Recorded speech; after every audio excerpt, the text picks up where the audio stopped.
Here's my little piglet.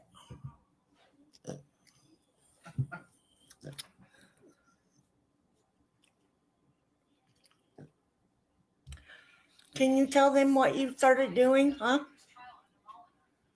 He now plays with the toy all by himself. Huh? Yeah. He gets his little doggy and he will take it over and lay down and chew on it, huh? All by yourself. Mom doesn't have to get you to. Yeah.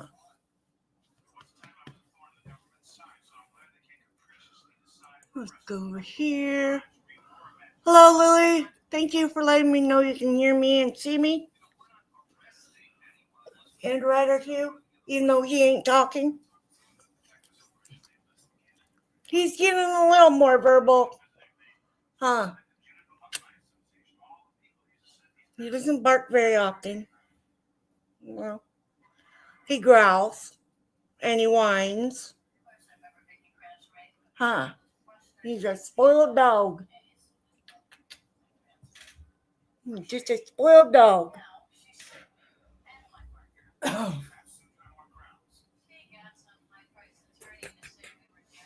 you doing?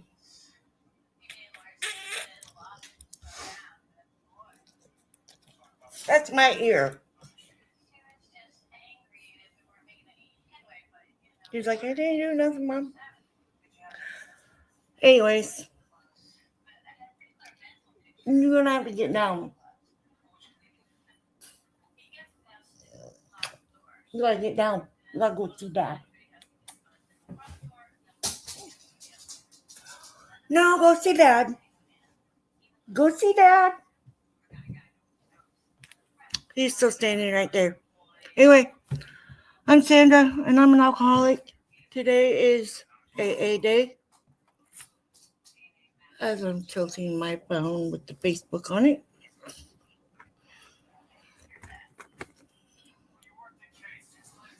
Anyways. God, grant me the serenity to accept the things I cannot change, the courage to change the things I can, and the wisdom to know the difference. Please do not be judging each other in the comments or the chat, whichever it is that's time you are watching.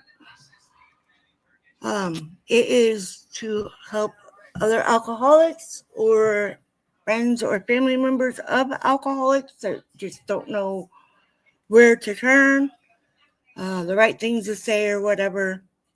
Or they might just be subscribers of my channel and supporting. So, just be kind in the chat. That's all I ask. I get my steps and stuff out of the front of the 12 Steps and 12 Traditions book. It's the little one. I don't read the steps because I know them all by heart. So, but the traditions, I only do the traditions on like holidays and my sobriety birthday. Trying to get my Facebook thing to stay upright. If you hear stomping, it's neighbors downstairs. Yes, we can hear them all night.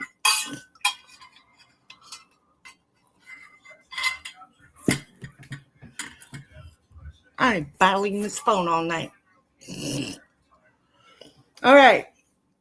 1, we admitted we were powerless over alcohol, that our lives had become unmanageable. 2, came to believe that a power greater than ourselves could restore us to sanity. 3, made a decision to turn our will and our lives over the care of God as we understand Him. Tongue-tied. 4, made a searching and fearless moral inventory of ourselves. 5, admitted to God, to ourselves, and to another human being the exact nature of our wrongs. 6, we're entirely ready to have God remove all these defective characters. 7, humbly asked Him to remove our shortcomings. 8, made a list of all persons we had harmed and become willing to make amends to them all. 9. May direct amends to such people wherever possible, except when to do so would injure them or others. 10. Continue to take personal inventory and when wrong, promptly admit it. 11. Stop through prayer and meditation to improve our conscious contact with God as we understood it. Praying only for knowledge of His will for us and the power to carry that out.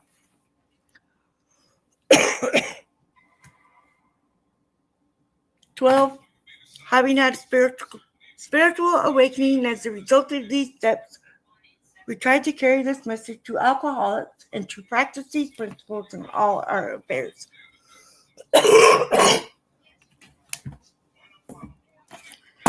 Yes, I'm still battling this cough. So I always put in the description what book we're reading, the page number, the storyline, whatever it is, it's there. If you're on the Facebook side, I think I put it in the description. YouTube side, it's under more, under the video. If you push the more button, it should pop up with all the stuff that I'm reading and whatnot. So you can follow along if you have a book. If you don't, that's fine. Don't worry. I'm going to read it anyway. But yeah, so I'm reading the 4th edition, and it is Physician, Heal Thyself. It's on page 301 of the 4th edition.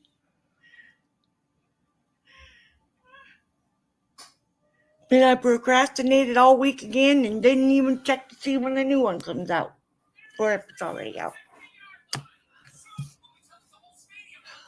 Anyway,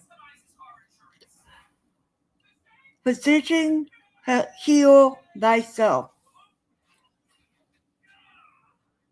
Psychiatrist and surgeon, he had lost his way until he realized that God, not he, was the great healer. I am a physician licensed to practice in the Western state. I am also an alcoholic. In 2 ways, I may be a little different from other alcoholics. First, we all hear at AA meetings about those who have lost everything, those who have been in jail, those who have been in prison, those who have lost their families, those who have lost their income. I never lost any of it. I never was on Skid Row. I made more money in the last year of my drinking than I made in my whole life. My wife never hinted that she would leave me. Everything that I touched from grammar school on was successful. I was president of my grammar school student body. I was president of all of my classes in high school. And in my last year, I was president of that student body. I was president of each class in the university and president of that student body. I was voted the man most likely to succeed. The same thing occurred in medical school. I belong to more medical societies and honor societies than men to 20 years my senior. Mine was the Skid Row of success. The physical Skid Row in any city is miserable. The skid row of success is just as miserable. The second way in which perhaps I differ from some other alcoholics is this. Many alcoholics state that they don't particularly like the taste of alcohol, but that they like the effect. I loved alcohol. I used to like to get it on my fingers so I could lick them and get another taste. I had a lot of fun drinking. I enjoyed it immensely. And then one ill-defined day, one day I can't recall, I stepped across the line that alcoholics know so well. And from that day on, drinking was miserable. When a few drinks made me feel good before I went over that line, those same drinks now made me wretched. In an attempt to get over that feeling, there was a quick onslaught of a greater number of drinks, and then all was lost. Alcohol failed to serve the purpose. On the last day I was drinking, I went up to see a friend who had a good deal of trouble with alcohol and whose wife had left him a number of times. He had come back, however, and he was on this program. In my stupid way, I went up to see him with the idea in the back of my mind that I would investigate Alcoholics Anonymous from a medical standpoint. Deep in my heart was the feeling that maybe I could get some help here.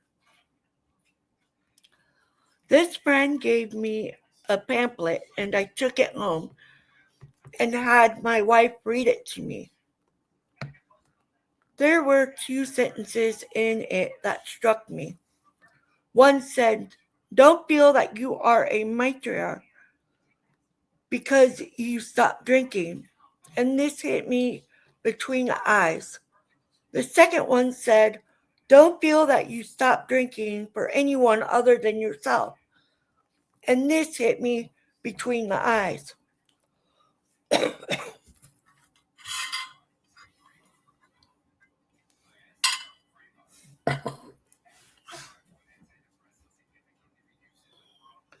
After my wife had read this to me, I said to her, as I said many times in desperation, "I have got to do something."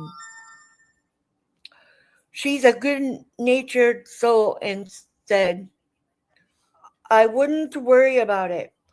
Probably something will happen." And then we went up the side of a hill where we had a little barbecue area to make the fire for the barbecue. And on the way up, I thought to myself, I'll go back down to the kitchen and refill this drink. And just then something did happen. The thought came to me, this is the last one. I was well into the second fifth by this time, and as that thought came to me, it was as though someone had reached down and taken a heavy overcoat off my shoulders, for that was the last one. About 2 days later, I was called by a friend of mine from Nevada City. He's a brother of my wife's closest friend. He said, "Early?" And I said, "Yes." He said, "I'm an alcoholic. What do I do?" And I gave him some idea of what you do. And so I made my first 12-step call before I ever came into the program. The satisfaction I got from giving him a little of what I had read in those pamphlets far surpassed any feeling that I had ever had before in helping patients. So I decided that I would go to my first meeting. I was introduced as a psychiatrist. I belong to the American Psychiatric Society, but I don't practice psychiatry as such. I am a surgeon. As someone in AA said to me once upon a time, there is nothing worse than a confused psychiatrist.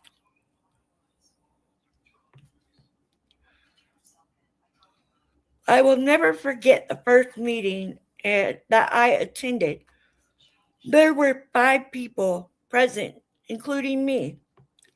At one end of the table was At one end of the table sat our community butcher. At the other side of the table sat one of the carpenters in our community. And at the farther end of the table sat the man who ran the bakery, while on one side sat my friend who was a mechanic.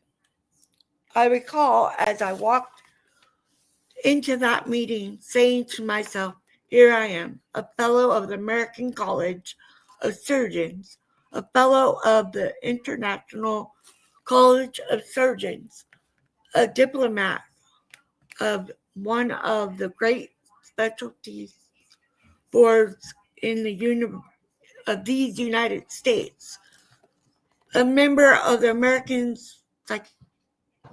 Psychiatric Society, and I have to go to the butcher, the baker, and the carpenter to help make a man out of me. Something else happened to me. This was such a new thought that I got all sort of books on higher powers, and I put a Bible by my bedside, and I put a Bible in my car. It is still there. And I put a Bible in my locker at the hospital. And I put a Bible in my desk. And I put a big book in my nightstand. And I put a 12 step and 12 traditions book in my locker at the hospital. And I got books by Emmett Fox. And I got books by God knows who. And I got to reading all these things. And the first thing you know, I was lifted right out of the AA group. And I floated higher and higher and even higher until I was way up on a pink cloud, which is known as Pink 7. And I felt miserable again. So I thought to myself, I might just as well be drunk as feel like this. I went to Clark, the community butcher, and I said, Clark, what is the matter with me? I don't feel right. I have been on this program for 3 months and I feel terrible. And he said, Early, that's a weird name. Why don't you come on over and let me talk to you for a minute? So he got me a cup of coffee and a piece of cake and sat me down and said, why, there's nothing wrong with you. You've been sober for 3 months, been working hard. You've been doing all right. But then he said, let me say something to you. We have here in this community an organization that helps people, and this organization is known as Alcoholics Anonymous. Why don't you join it?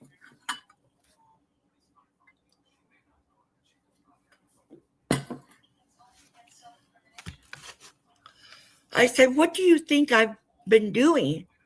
Well, he said, you've been sober, but you've been floating way up on a cloud somewhere. Why don't you go home and get the big book and open it at page 58 and see what it says? So I did. I got the big book and I read it. And this is what it said. Rarely have we seen a person fail who has thoroughly followed our path. The word thoroughly rang a bell. And then it went on to say, half measures availed us nothing. We stood at the turning point. And the last sentence was, we asked his protection and care with complete abandon. Complete abandon. Half measures avail us nothing. Thoroughly followed our path.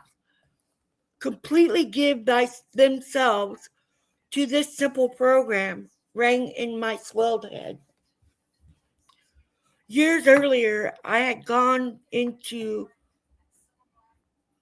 psychoanalysis to get relief.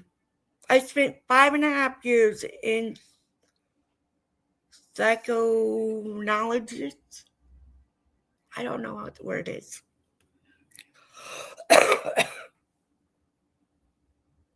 Then I went and lost my spot, like normal.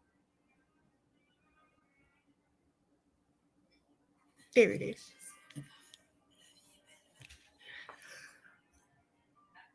And proceeded to become a drunk. I don't mean that in any sense as a derogatory statement about psychotherapy. It's a very great tool, not too potent, but a great tool. I would do it again. The dog's in his bed.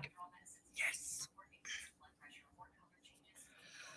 I tried every gimmick that there was to get some peace of mind, but it was not until I was brought to peace or brought to my alcoholic knees.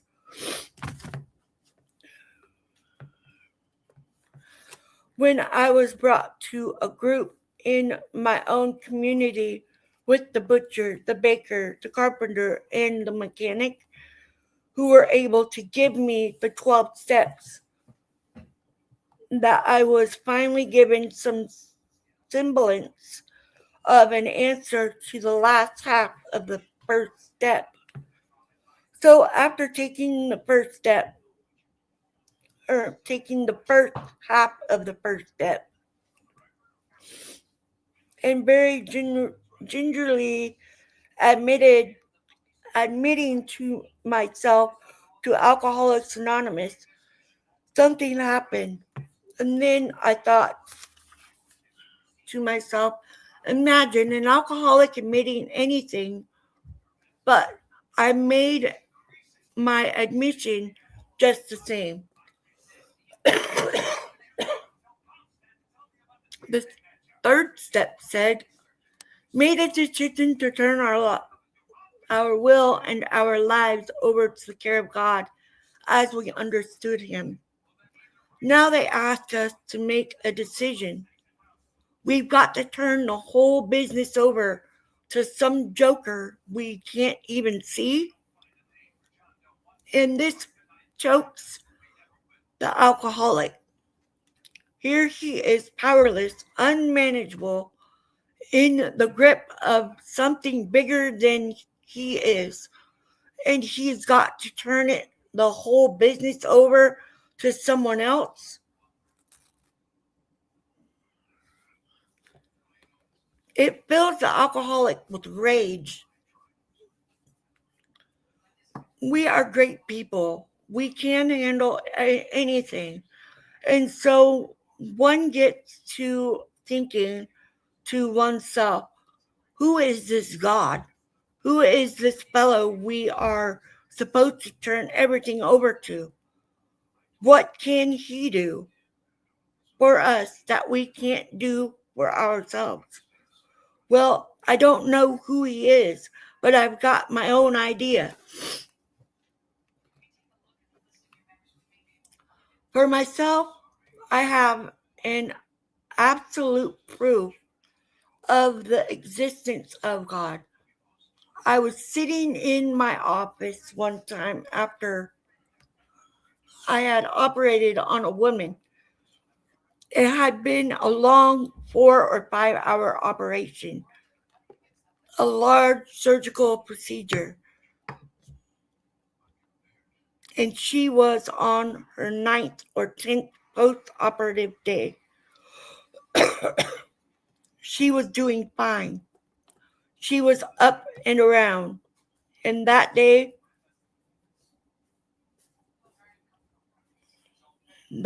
her husband phoned me and said, "Doctor, thanks very much for curing my wife." And I thanked him for his felicitations. And he hung up. And then I scratched my head and said to myself, what a fantastic thing for a man to say that I cured his wife. Here I am down at my office behind my desk, and there she is out at the hospital. I am not even there, and if I was there, the only thing I could do would be to give her moral support. And yet he thanks me for curing his wife. I thought to myself, what is curing that woman? Yes, I put in those stitches. The great boss has given me diagnostics to surgical talent, and he has loaned it to me to use for the rest of my life. It doesn't belong to me. He has loaned it to me, and I did my job, but that ended 9 days ago. What healed those tissues that I closed? I didn't. This to me is the proof of the existence of a somethingness greater than physician, or sorry, greater than I am. I couldn't practice medicine without a great physician.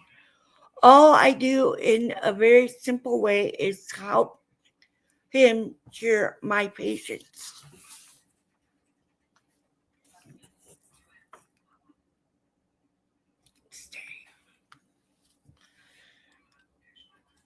Shortly after I was starting to work on the program, I realized that I was not a good father. I wasn't a good husband, but I was a good provider. I never robbed my family of anything. I gave them everything except the greatest thing in the world, and that is peace of mind.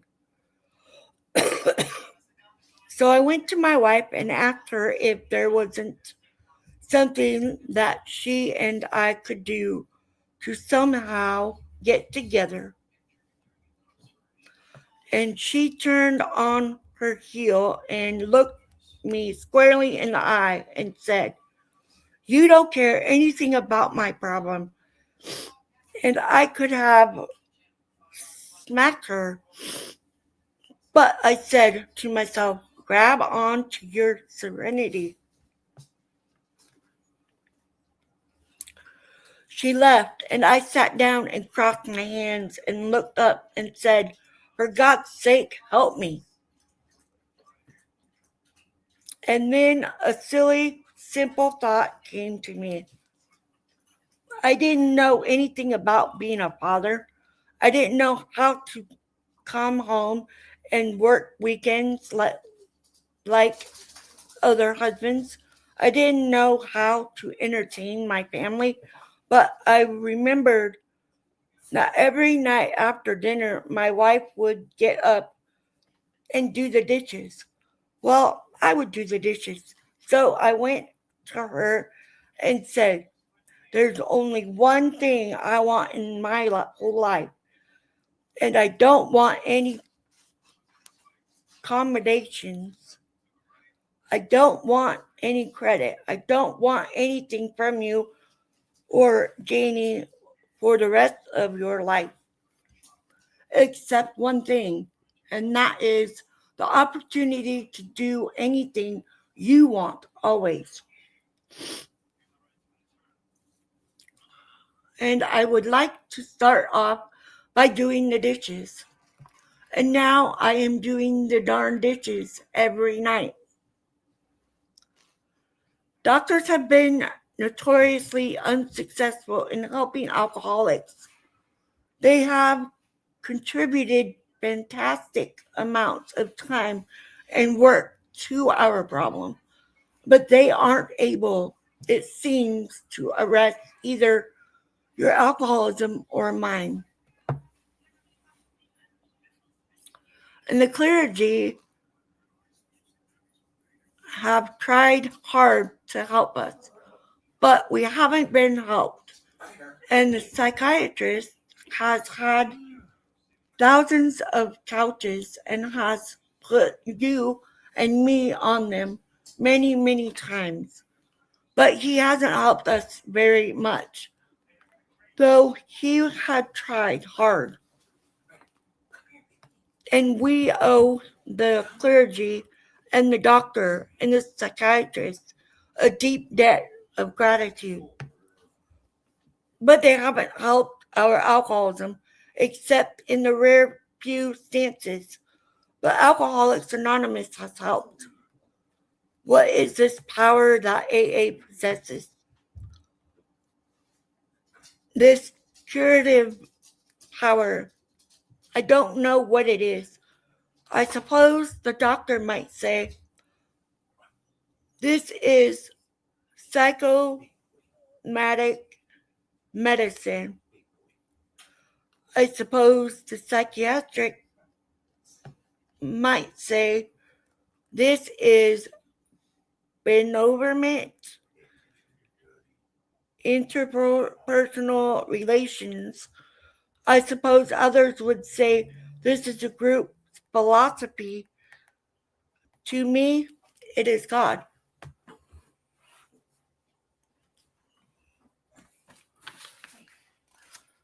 So I highlighted, like I always do, drinking some tea that's now cold.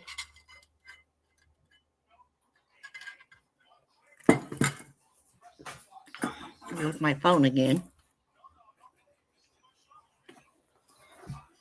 So I highlighted in two ways I may be a little different from other alcoholics. First, we all hear at AA meetings about those who have lost everything, those who have been in jail, those who have been in prison, and those who have lost their families, those who have lost their income. I never lost any of it. I highlighted that because I didn't lose those things.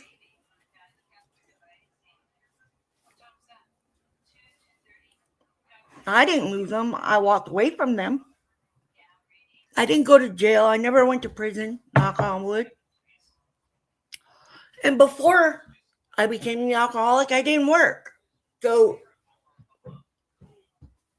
I could say those same things. But I don't say that because I am an alcoholic, recovering alcoholic. And then I highlighted I loved alcohol. I used to like to get it on my fingers so I could lick them and get another taste. Now this is a little weird, but my favorite drink was Jack Daniels, straight out of the bottle. The taste didn't make me cringe or anything. I just drank it straight out of the bottle. So that didn't bother me any. I loved the taste of it. I didn't like the taste of beer until I started drinking the beer, and then it just was like water.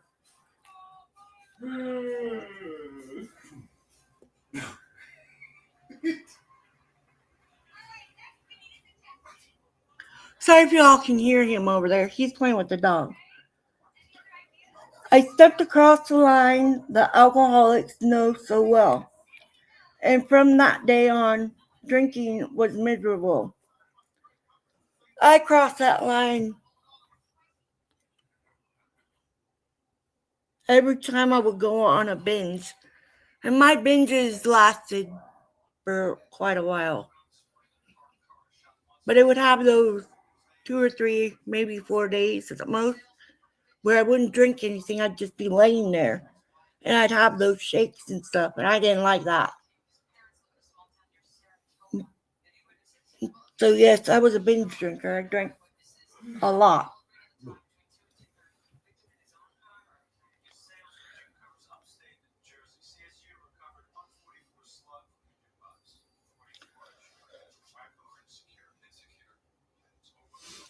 And then I highlighted, don't feel that you are a maker because you stopped drinking. And this hit me between the eyes. The second one said, don't feel that you stop drinking for anyone other than yourself. And that hit me between the eyes. This is where I always tell people to do it for the right reason. The right reason is for yourself.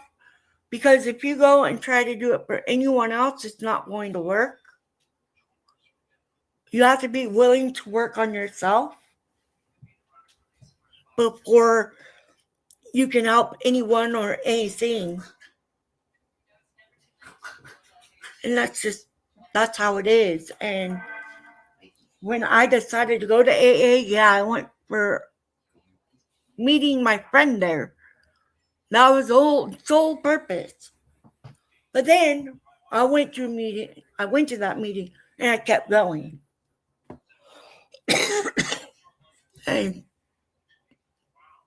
so I've worked my program every day since. And those days that I get stumped, I'm like, I gotta call or text Tony.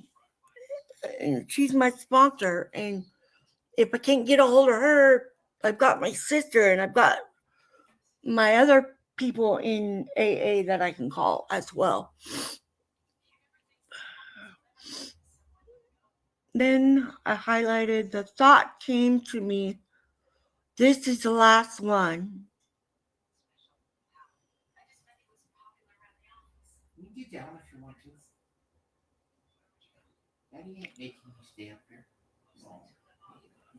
My sobriety birthday is November 15th of 2014.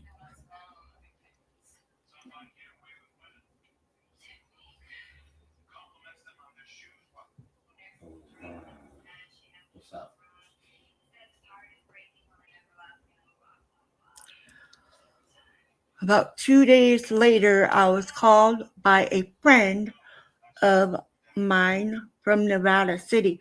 My friend was not from Nevada City. My friend was from Estacada.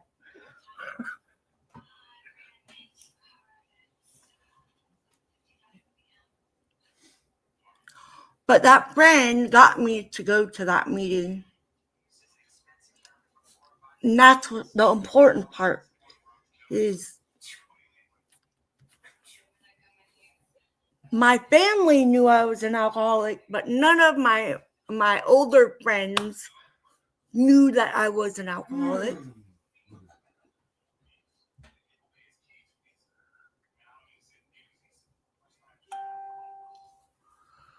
And so by them not knowing, when I was talking to him about it, he's like, well, let's go to AA. I was like, okay, I'll go. That was my first meeting. I wouldn't even say my name. Hi, Tony, I see you. And then I marked complete abandon. Half measure avail us nothing. Thoroughly followed our path. Completely give themselves to the simple program rang in my swelled head.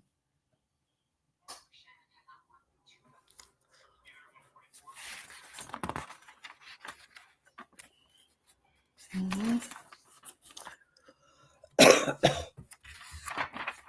And I also did the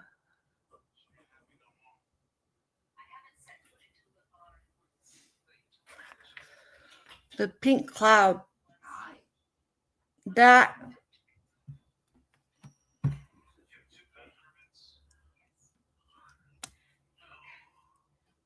everybody goes through that part.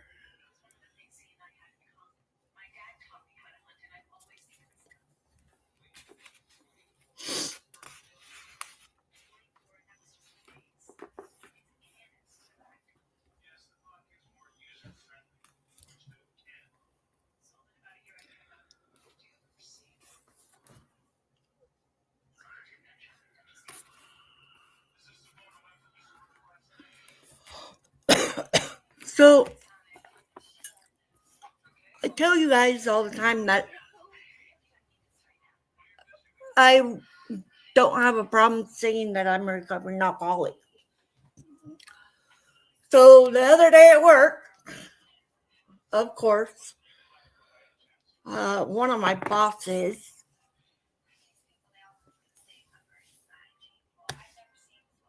is trying to quit smoking. And I said, I quit smoking 2 years ago in March.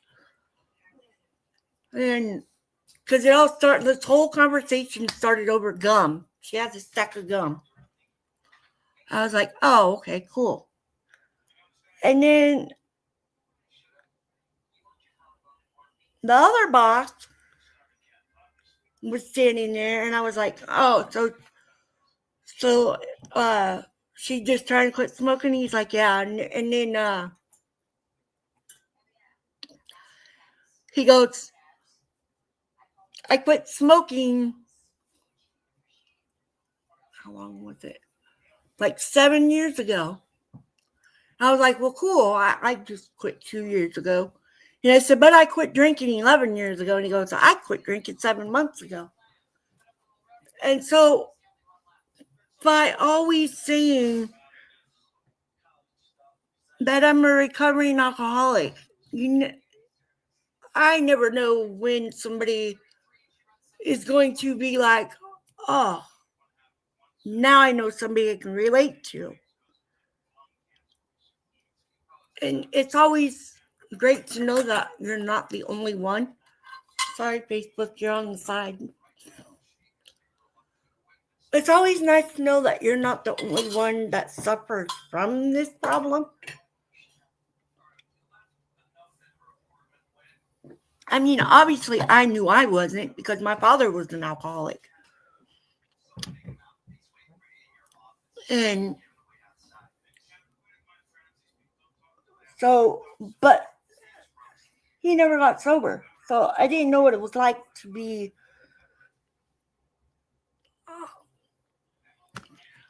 the alcoholic and get sober. until I did it myself. But my father, not my dad, my father, my donor, if you want to call him that,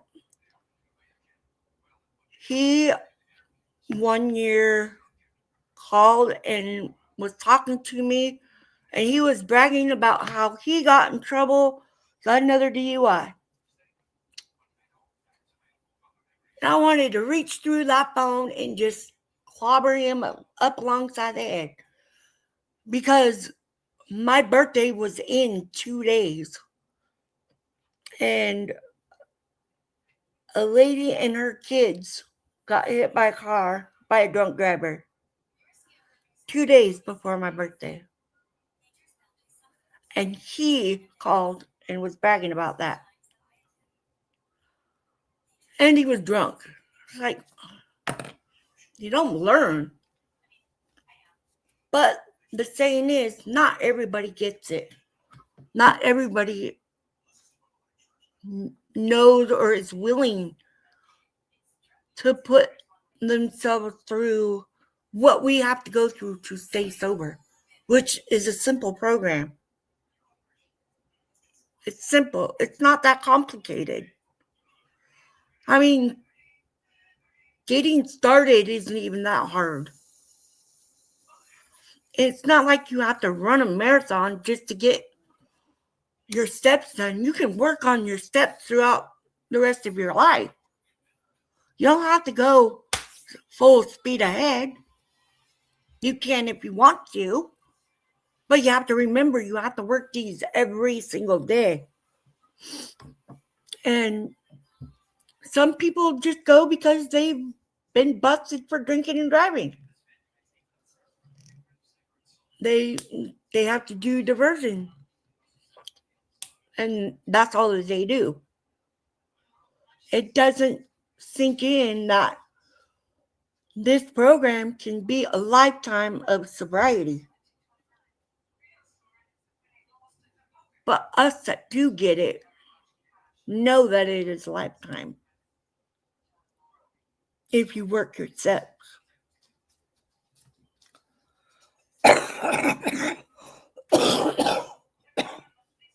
Huh, little rider. Anyways, but it's a simple program. It's easy. It's you can make it as easy as you want it to be, or you can make it just as hard as anything else. But once you start working your steps and you start using the program, it gets easier.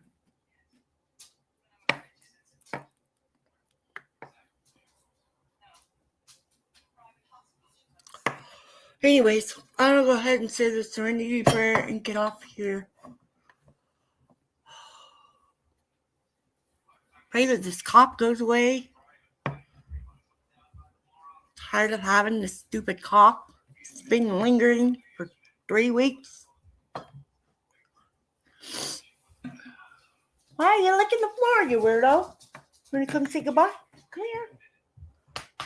Come on. Did you pee on the floor?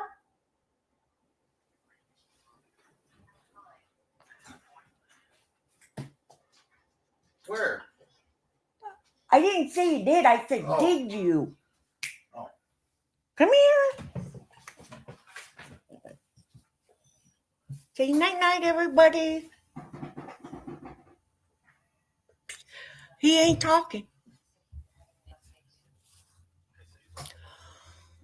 God, grant me the serenity to accept the things I cannot change, the courage to change the things I can, and the wisdom to know the difference. Keep coming back. It works if you work it. Love you guys. Love you guys.